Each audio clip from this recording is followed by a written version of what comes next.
ambayo imeweza kukusanya viongozi na wananchi kutoka katika makundi mbalimbali kwa ajili ya kufuturu pamoja.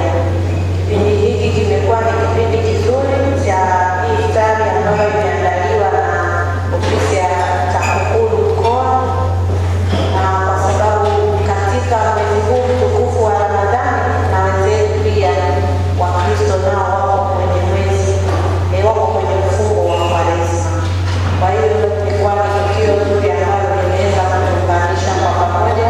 Naomba mpokee shukrani na pongezi nyingi kutoka kwa mkuu wa mkoa wa Katavi kwa kuandaa tendo hili la huduma, na tunawashukuru sana.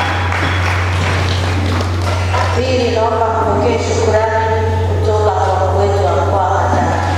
Anawashukuru wanakatavi, viongozi wote, makundi yote kwa namna ambavyo mmeweza kushiriki vizuri katika ziara ya Mheshimiwa Waziri Mkuu wa Jamhuri ya Muungano wa Tanzania ambayo ilifanyika hivi karibuni.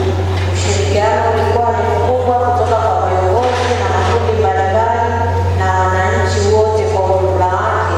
Naomba kupokea shukrani hizo, na Mheshimiwa kwa mkoa ametuasa tuendelee kudumisha umoja, upendo na mshikamano ambao ulionyesha katika kipindi cha ugeni, na hata baada ya ugeni mshikamano huu pia uendelee.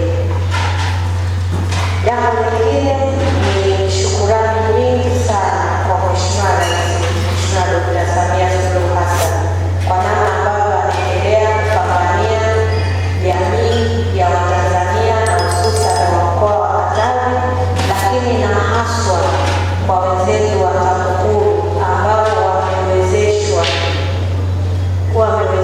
watenda kazi, wamewezeshwa vitendea kazi kwa ajili ya kuendelea kuhakikisha jamii ya Wanakatavi inajengwa katika usawa, kwa kuhakikisha wote wanapata huduma zilizo bora, kwa maana ya kuhakikisha hakuna anayepata zaidi na hakuna anayekosa kwa sababu yoyote ile.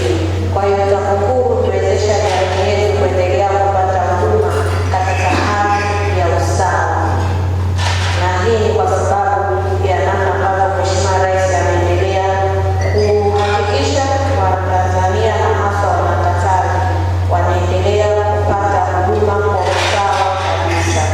Lakini jambo lingine, kipindi hiki cha mwezi mtukufu wa Ramadhani na kipindi hiki cha mfungo wa Kwaresma, sote tumeshuhudia kila mmoja anafanya matendo yaliyo mema. Kila mmoja anajitahidi kuwa karibu na Mwenyezi Mungu. Kila mmoja anajitahidi kuepuka matendo ama tabia ambazo sio nzuri kwa jamii, ikiwemo kuepuka rushwa. Sasa ni wajibu wetu kila mwanajamii wa mkoa wa Katavi kuhakikisha namna tulivyoenenda katika kipindi hiki cha mwezi mtukufu wa Ramadhani na katika kipindi hiki cha mfungo wa Kwaresma, yale matendo mema tuliyoyafanya, tabia mbaya ambazo tumeziacha, ikiwemo swala hili la rushwa, sote tuna wajibu wa kuendelea hivyo hata baada ya mwezi mtukufu wa Ramadhani na baada ya mfungo wa mwezi wa Kwaresma. Ni wajibu wetu kuendelea kuhakikisha tuna